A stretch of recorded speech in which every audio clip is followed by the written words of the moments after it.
नमस्कार दोस्तों, LDC cracker में आपका बहुत बहुत स्वागत है। आज हम लोग नया चैप्टर लेकर के आ गए हैं।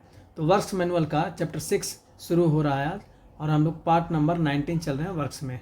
तो हम लोग लगातार देख रहे हैं अभी वर्क्स मैनुअल का एमसीक्यू, वो भी रेफरेंस के साथ चेक कर रहे हैं कि ये प्रश्न कहाँ से उठाया गया है, किस पारा से लिया गया है और कितना इंपॉर्टेंट है एग्जाम के लिए। दोस्तों, यदि आप एएन जेईई की तैयारी करते हैं तो हमारा गूगल प्ले स्टोर पे एप्लीकेशन है जिसका नाम है एलडीसी क्रैकर। आप गूगल प्ले स्टोर से इसे डाउनलोड कर सकते हैं। इसमें सारा मैनुअल्स का टेस्ट और नोट्स और पीडीएफ बाय लैंग्वेज में डाला हुआ है, यानी दोनों लैंग्वेज में डाला हुआ है, हिंदी में भी और इंग्लिश में भी। आपकी तैयारी अच्छी हो सकती है यहाँ से, यदि आप इसे डाउनलोड करके प्रैक्टिस सेट स्टार्ट करें यहाँ से। हमारा वीकली टेस्ट भी जारी है, सप्ताह में 3 दिन टेस्ट हो रहा है, आप इसे ज्वाइन कर सकते हैं। हमारा व्हाट्सअप नंबर है 9730808015। किसी प्रकार का जानकारी लेने के लिए आप इस पर मैसेज कर सकते हैं, मैं आपको व्हाट्सएप ग्रुप में इसे ऐड कर दूंगा। दोस्तों, हमारा एप्लीकेशन लैपटॉप और डेस्कटॉप वर्जन में भी आ गया है। यदि आपके पास नहीं है तो इस नंबर पर मैसेज कीजिए, मैं आपको लिंक दे दूंगा, जिससे क्लिक करते हैं आपका डेस्कटॉप या लैपटॉप में खुल जाएगा आसानी से, आप आसानी से तैयारी कर सकते हैं। दोस्तों, हमारा जो नेक्स्ट टेस्ट होने वाला है वो 12 फरवरी को टेस्ट होगा, और वो भी थर्सडे को।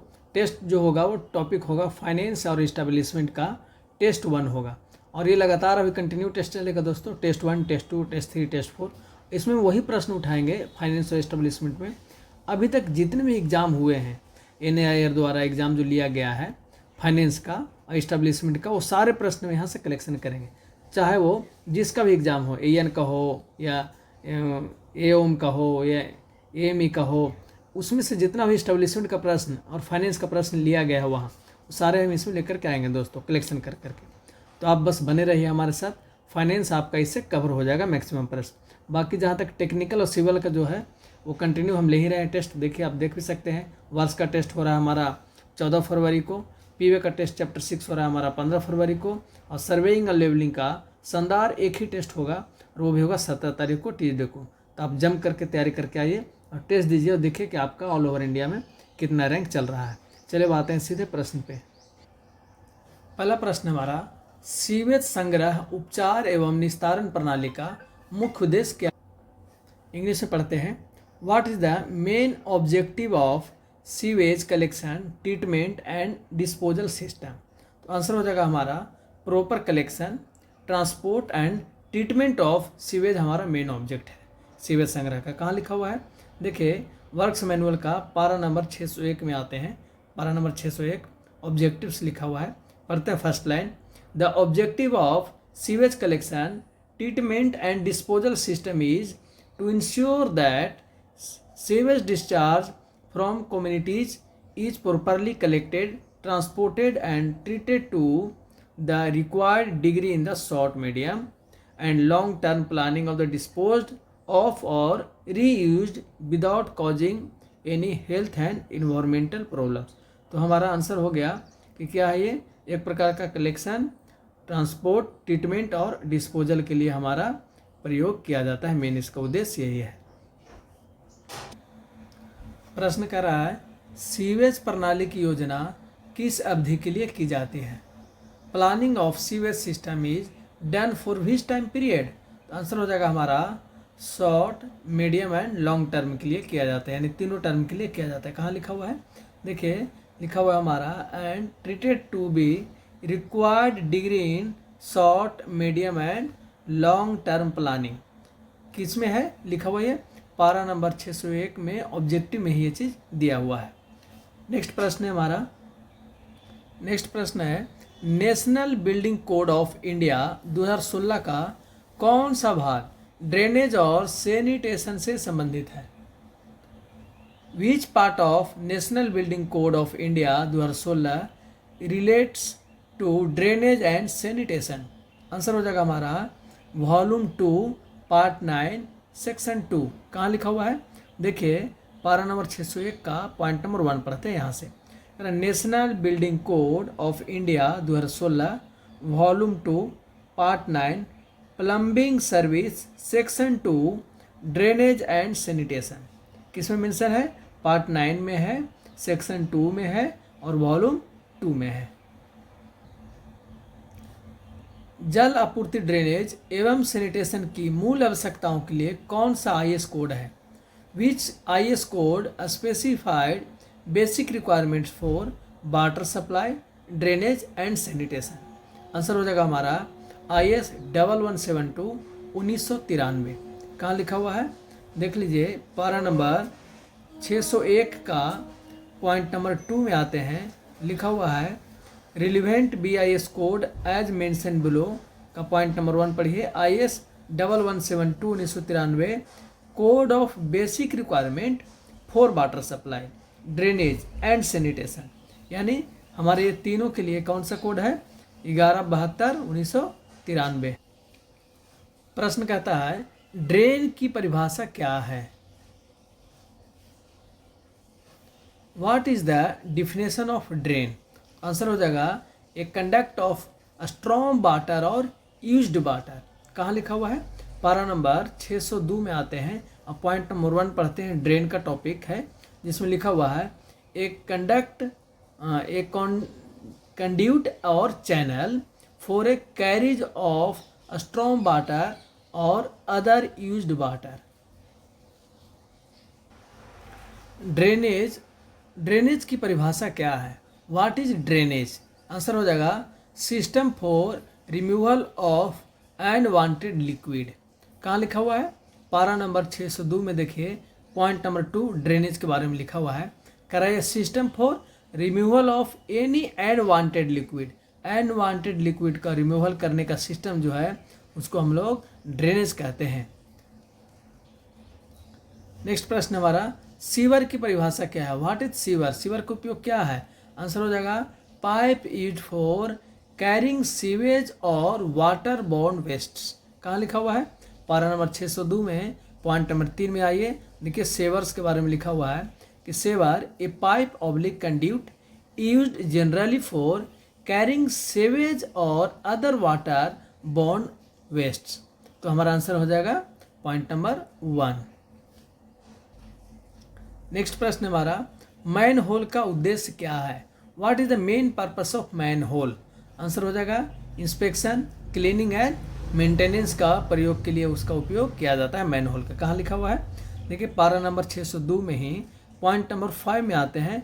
मैन होल एक देखिए अंडरलाइन है, लिखा हुआ है an opening by which a man may enter or leave a drain, a sewage or other closed structure for inspection, cleaning and other maintenance operation fitted with a suitable cover। उसी को हम लोग क्या बोलेंगे? मैन होल बोलेंगे। तो हमारा answer clear है। नेक्स्ट प्रश्न है हमारा सीवर प्रणाली की इंजीनियरिंग विशेषताओं में कौन कौन से पहलू शामिल होते हैं? Which aspects are includes in engineering features of sewer system? Answer हो जाएगा इंजीनियरिंग एंड इकोनॉमिकल एस्पेक्ट्स होता है। कहाँ लिखा हुआ है? पारा नंबर 604 में आते हैं, वर्क्स मैनुअल का, जो नया मैनुअल 2025 का है, उसमें लिखा हुआ है engineering features includes engineering and economical aspects of sewers. देखिए यहाँ पे लिखा हुआ है, पैराग्राफ चेंज करके पढ़ते हैं। Engineering features and economical aspects of the sewer system and index and a general layout plan with the contours at interval of 2 metre along with a schematic diagram. Next question है सामान्य layout plan में contour किस अंतराल पर दर्शाए जाते हैं? In general layout plan contours are shown at what intervals? Answer हो जाएगा 2 मीटर के इंटरवल पे दर्शाए जाते हैं। कहाँ लिखा हुआ है? देखिए अभी हम लोग देखे थे general layout plan with the contours at interval of 2 metre along with the schematic diagram. तो हमारा 2 मीटर के इंटरवल पे क्या होगा? कंटूर्स का जो प्लान होता है उसका अंतराल होता है। क्वेश्चन है सीवर प्रणाली की योजना में उप मृदा दशाओं में क्या शामिल है? What is include under subsoil condition for sewer planning? Answer हो जाएगा water table level and location of service. कहाँ लिखा हुआ है? देखिए पारा नंबर 604 में लिखा हुआ है हमारा का पैराग्राफ पढ़ते हैं और यहाँ से स्टार्ट करते हैं। कह रहा सब soil conditions including level of water table and location of other services. क्या जरूरत पड़ेगी? वाटर टेबल की जरूरत पड़ेगी and location of other services. Next question है हमारा, पंपिंग स्टेशनों की संख्या और स्थान किसके साथ निर्धारित किए जाते हैं? Number and location of pumping stations are determined along with what? Answer होगा हमारा hydrostatic heads and frictional losses. कहाँ लिखा हुआ है? देखिए पारा नंबर 604 में लिखा हुआ है हमारा, number and location of pumping stations with hydrostatic heads and frictional losses of heads on pumps and on mains. तो हमारा क्लियर आंसर हो गया कि हाइड्रोस्टैटिक से हेड होगा एंड फ्रिक्शनल लॉसेस होगा। इसके साथ ही निर्धारित किया जाता है पंपिंग स्टेशनों की संख्या, क्योंकि क्लियर लिखा हुआ है number and location of pumping stations. Question है, विभिन्न विकल्पों की तुलना किस आधार पर की जाती है? Alternatives are compared on which basis? Answer हो जाएगा हमारा total cost including recurring and non recurring. कहाँ लिखा हुआ है? देखिए हमारा सीवरेज सिस्टम में लिखा हुआ है a comparison of total cost. पारा नंबर हम लोग 604 ही पढ़ रहे हैं। कह रहा है a comparison of total cost recurring and non recurring of the alternative involve under major sub heads. कौन कौन इन्वॉल्व है इसमें? इन्वॉल्व है टोटल कॉस्ट, रेकरिंग और नॉन रेकरिंग दोनों इन्वॉल्व है अल्टरनेटिव के केस में, यानी विभिन्न विकल्पों के केस में। प्रश्न है, संतोषजनक वैकल्पिक योजना में क्या शामिल किया जाता है? What is included in the most satisfactory alternative scheme? Answer हो जाएगा हमारा stage of construction and special problem. कहाँ लिखा हुआ है? देखिए पारा नंबर 604 में आते हैं और यहाँ से पढ़ना स्टार्ट करते हैं। The most satisfactory alternative scheme for the project as recommended probable stage of constructions, procurement or proprietary material for the project and any special problem relating thereto। तो आंसर हमारा क्लियर है, stage of construction and special problem. प्रश्न है, sanitary sewer और strong water drainage system कैसे design किए जाने चाहिए?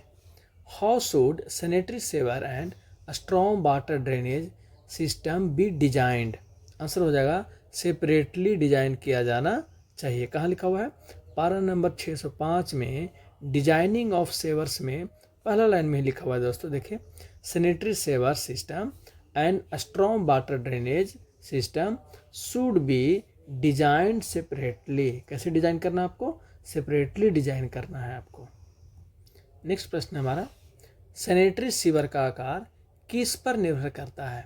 Size of sanitary sewers depends on which factor? Answer हो जाएगा हमारा क्वांटिटी ऑफ सैनिटरी सीवर्स। कहाँ दिया हुआ है?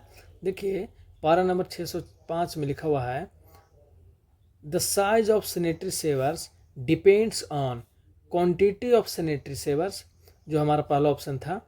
और हालांकि इसमें बहुत सारे हैं, variation in the peak and average flow, limiting velocity of flow, topography of the area, construction material ETC। इतने सारे हैं दोस्तों जिस पर डिपेंड करता है हमारा साइज ऑफ सैनिटरी। पर इनमें से हमारा एक ऑप्शन था क्वांटिटी ऑफ सैनिटरी सीवर्स, बाकी सब अलग अलग था जो उसमें मैच नहीं करता है। तो हो सकता है ऑल का भी ऑप्शन रहे एग्जाम में और ये सारे इंक्लूड रहे उसमें, topography of the area, construction materials, limiting velocity of the flow. तो आंसर हो जाएगा ऑल। इसमें से हम एक लिए थे, इस चलते हमारा आंसर 1 जा रहा है। अब हमारा जो अगला प्रश्न है वो कह रहा है, स्ट्रॉन्ग वाटर सीवर का आकार मुख्यतः किस पर निर्भर करता है? Size of strong water sewers mainly depends on what? तो आंसर हो जाएगा हमारा स्ट्रॉन्ग वाटर रन ऑफ पे डिपेंड करता है। अभी जो हमारा प्रश्न था इससे ऊपर वो था साइज ऑफ सैनिटरी सीवर्स, ये था प्रश्न size of sanitary sewers.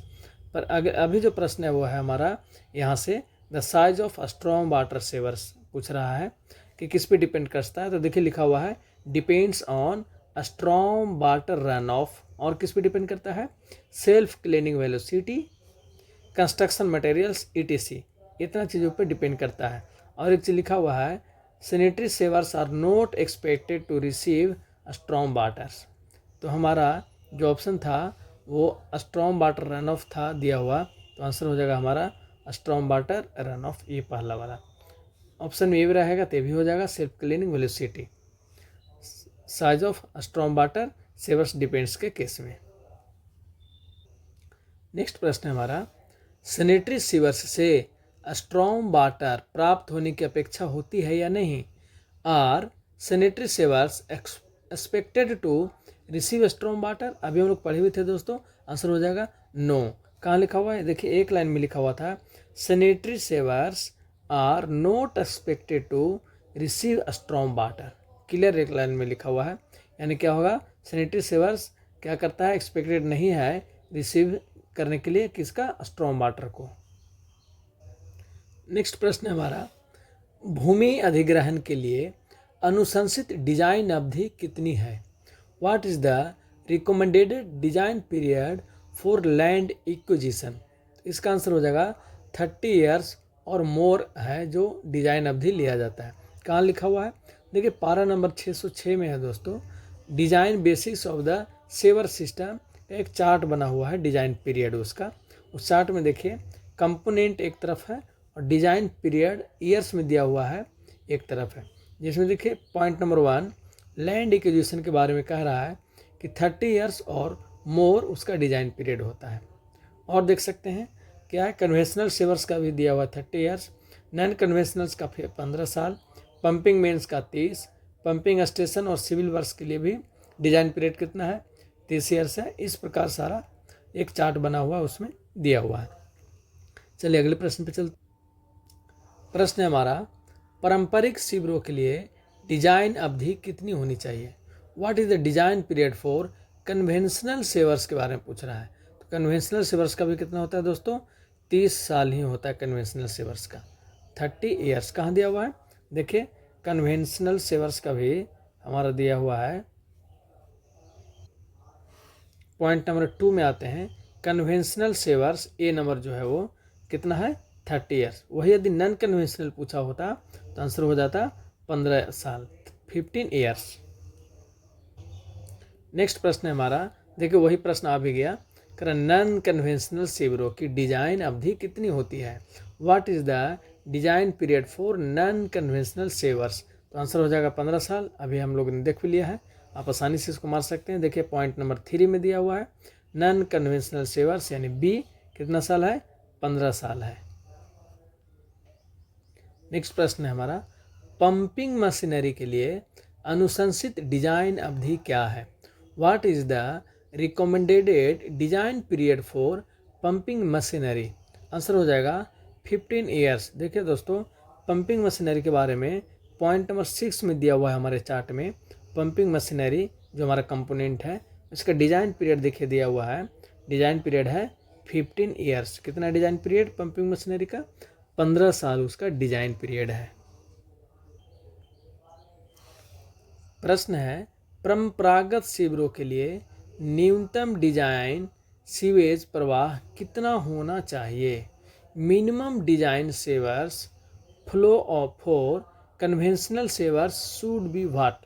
Answer हो जाएगा 150 litre per capita per day होना चाहिए। कहाँ लिखा हुआ है?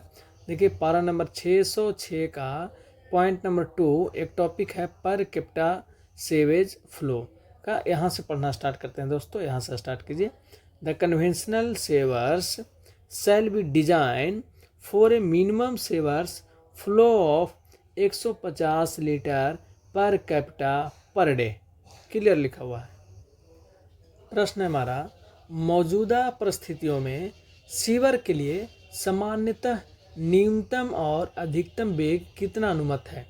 What are the normally allowed minimum and maximum velocity in sewers? Answer हो जाएगा हमारा 1 मीटर प्रति सेकेंड मिनिमम है और 3 मीटर प्रति सेकेंड मैक्सिमम है। दोस्तों ये क्वेश्चन भी आई है एग्जाम में, पूछा हुआ प्रश्न है, हम कंबाइंड कर दिए हैं, वो सेपरेट पूछता है, या तो मिनिमम पूछेगा या मैक्सिमम पूछेगा। हम दोनों प्रश्न एक ही में ले लिए हैं ताकि आपका 2 प्रश्न एक साथ निकल जाए।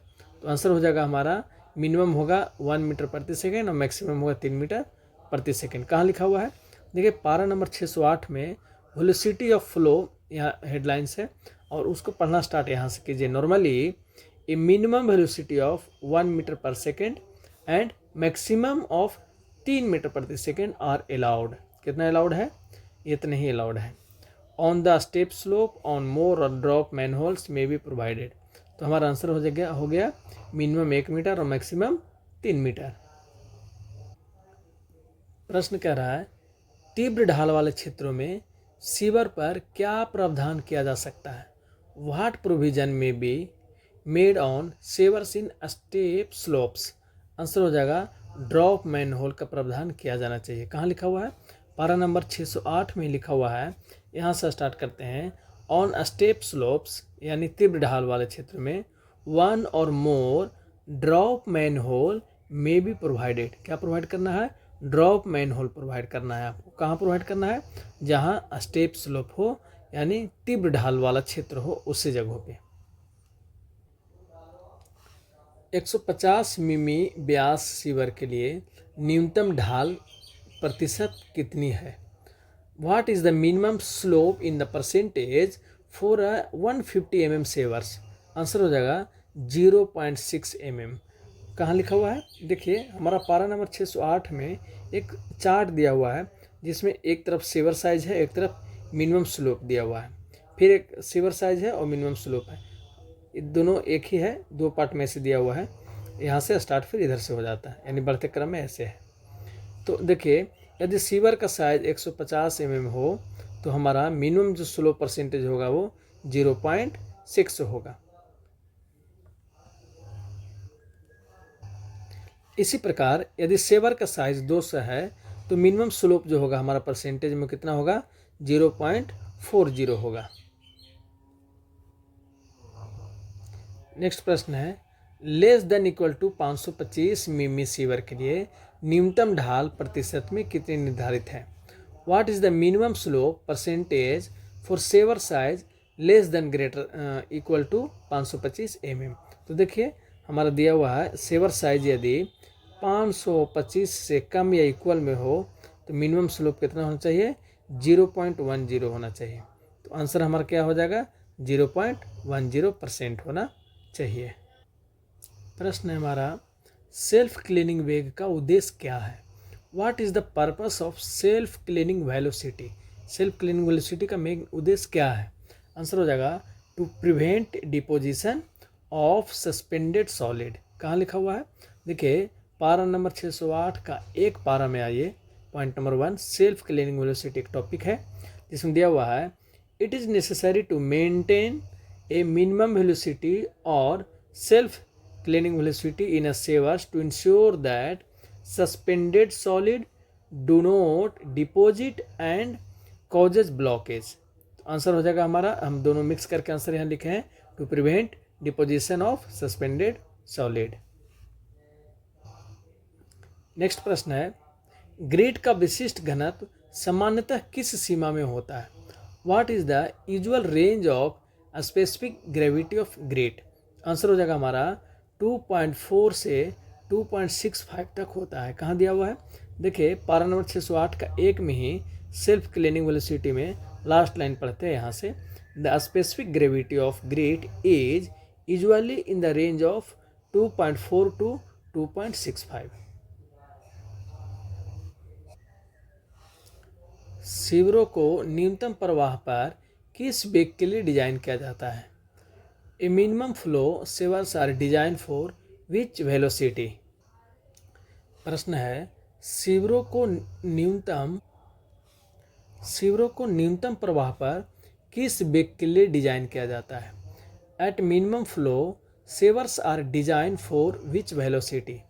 आंसर हो जाएगा self cleaning velocity at ultimate peak flow. कहाँ लिखा हुआ है? पारा नंबर 608 का 2 में आते हैं। Point number 2 velocity at minimum flow पढ़ते हैं। इसमें लिखा हुआ है to avoid steeper gradient which will require deeper excavations it is the practice to design sewers for the self cleaning velocity at ultimate peak flow, जो हमारा option था दोस्तों यही था। This is done on the assumption that through silting might occurs at minimum flow, किस पे, minimum flow पे हमारा क्या किया जाता है, डिजाइन किया जाता है। तो हमारा आंसर क्लियर हो गया कि self cleaning velocity at ultimate peak flow, और ये मिनिमम फ्लो के लिए डिजाइन किया जाता है। नेक्स्ट प्रश्न हमारा कह रहा है सामान्यतः सीवर किस प्रकार के प्रवाह के लिए डिजाइन किए जाते हैं। Sewers are normally designed for which type of sewers. Answer होगा फ्री वाटर सरफेस फ्लो। कहाँ लिखा हुआ है, देखिए यहाँ से पढ़ना स्टार्ट करते हैं हम। Sewers are normally designed for flows with free water surface and self cleaning velocity. यानी एक लाइन में हमारा आंसर क्या लिखा हुआ है, डिजाइन किया जाता है किसके लिए, flows with free water surface and self cleaning velocity के हिसाब से डिजाइन किया जाता है। प्रश्न कह रहा है सीवरों में अधिकतम वेग किस कारण सीमित किया जाता है। Why is maximum velocity in sewers limited. Answer हो जाएगा to prevent erosion by gritty material. कहाँ लिखा हुआ है, देखिए मैक्सिमम वेलोसिटी में ही हमारा पहला लाइन में लिखा हुआ है erosion of sewers is caused by sand and other gritty materials and is compounded by high velocity and hence the maximum velocity shall be limited. कितना लिमिट किया गया है, 3 मीटर प्रति सेकंड किया गया है हिली एरियाज में। Where the slope and flow get fixed the velocity also get automatically fixed. देखिए नेक्स्ट प्रश्न हमारा वही है, कह रहा पहाड़ी क्षेत्रों में अधिकतम वेग समानतः कितना सीमित किया जाता है। What is the maximum velocity limit in hilly areas. Answer हो जाएगा 3 मीटर प्रति सेकंड। कहाँ लिखा हुआ है, अभी हम लोग पढ़े थे, देखिए लिखा हुआ high velocity the maximum velocity shall be limited to 3 metre प्रति सेकंड इन हिली एरियाज। हिली एरियाज में कितना है इसका, 3 मीटर प्रति सेकंड। प्रश्न हमारा सिलिवेशन वेंटिलेशन के दृष्टिकोण से सीवरों को पूर्ण भरा हुआ क्यों नहीं चलाया जाना चाहिए। Why should sewers not run full from ventilation consideration. Answer हो जाएगा pressure will rise or fall beyond atmospheric. यही रीज़न है कि उसे भरा हुआ नहीं चलाना चाहिए। कहाँ लिखा हुआ है, देखिए पारा नंबर 609 में वेंटिलेशन इन स्लेग्स में देखिए दिया हुआ है। देखिए हमारा टॉपिक में दिया हुआ है the sewer shall not run full as otherwise the pressure will rise above और fall below the atmospheric pressure. Clear हो गया। नेक्स्ट प्रश्न है 400 यानी 400 मिमी तक के सीवर समानतः किस गहराई तक चलाए जाते हैं। Sewers up to 400 mm diameter are design to run at what depth. Answer हो जाएगा हाफ डेप्थ तक चलाए जाते हैं। कहाँ लिखा हुआ है, पारा नंबर देखिए 609 में दोस्तों लिखा हुआ है। यहाँ से पढ़ना स्टार्ट करते हैं। यहाँ से sewers should not be designed to run full sewers up to 400 mm dia may be design to run at half depth. कितना डेप्थ तक, हाफ डेप्थ। और आगे पढ़ते हैं 400 to 900 mm dia at 2/3 depth and large sewers at 3/4 depth at ultimate peak flow. तो ये तीनों data दोस्तों आपको लिख लेना है कि 400 तक कितना होना चाहिए और 400 से 900 तक यदि डाया रहेगा तब कितना होना चाहिए, और हमारा उससे ऊपर है तो एट 2/3 एंड लार्ज है यानी उससे ऊपर है तो 3/4 होना चाहिए। 3/4 तक हमारा गहराई तक चलाए जा सकते हैं। प्रश्न है न्यूनतम सीवर व्यास समानतः कितना होना चाहिए।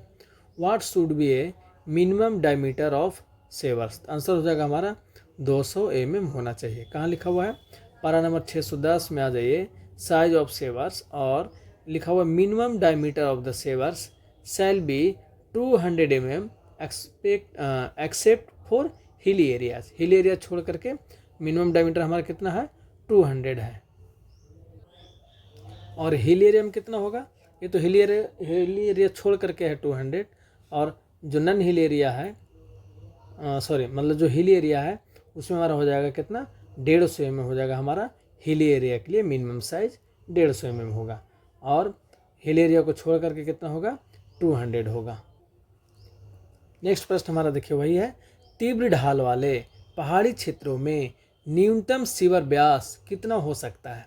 इन hilly areas with steep slopes minimum sewer size may be, answer हो जाएगा 150 mm होना चाहिए। कहाँ लिखा हुआ है, देखिए हमारे यहाँ लिखा हुआ है in those area minimum size में भी 150 mm। कहाँ, दोज एरिया का मतलब कहाँ, तो हमारा ऊपर में लिखा हुआ था यहाँ पे देखिए, minimum diameter of sewers shall be 200 mm except for hilly areas, यानी हिली एरियाज को छोड़ा करके कितना होगा, डायमीटर 200 mm होगा। तो हिली एरिया के लिए कहाँ है, तो आगे लिखा हुआ है where the steep slopes are availables in those areas minimum size में भी कितना, 150 mm। दोज एरिया मतलब जो हम लोग छोड़ दिए उसको कितना लेना है, अब 150 mm लेना है। नेक्स्ट प्रश्न है हमारा, मैन होल का उद्देश्य क्या है। ये प्रश्न हमारा शुरू में भी आया था, अब क्योंकि मैन होल आगे टॉपिक में और ही चलते रिपीट कर रहे हैं इसको। मैन होल का उद्देश्य है इंस्पेक्शन करना, टेस्टिंग करना, cleaning and removal of the obstruction के लिए उपयोग किया जाता है मैन होल का। और कितना मैन होल पर क्या स्पेसिंग होना चाहिए दो मैन होल के बीच का, पूरा इसमें हमारा एक चार्ट दिया हुआ है, देखिए यहाँ पे पढ़ते हैं। देखिए दोस्तों दिया हुआ है कि यदि सेवर्स का डायमीटर 300 mm होगा तो spacing of the man holes हो जाएगा 45 मीटर। सेवर्स का डाया यदि 301 से 500 के बीच है तो स्पेसिंग जो होगा मैन होल्स के बीच हो जाएगा 75 मीटर्स, और 501 से 900 होगा तो मैन होल्स के बीच का जो स्पेसिंग हो जाएगा वो 900 होगा। और मैं इसलिए बता रहा हूँ दोस्तों कि ये प्रश्न भी आई है एग्जाम में, 1-2 बार पूछ चुका है वो कि सेवर्स का डाया इतना होगा तो मैन होल्स के बीच का स्पेसिंग कितनी होगी, और हम एक प्रश्न इससे आगे लिए हैं। चलिए आते हैं प्रश्न। देखिए हमारा प्रश्न है 300 मिमी तक के सीवर के लिए मैन होल की अधिकतम दूरी कितनी होनी चाहिए। What is the spacing of manholes for sewers up to 300 mm diameter, यानी 300 mm का डायमीटर का सीवर्स है तो हमारा मैन होल्स के बीच का स्पेसिंग क्या होगा, आंसर हो जाएगा 45 मीटर। अभी हम लोग देख चुके हैं।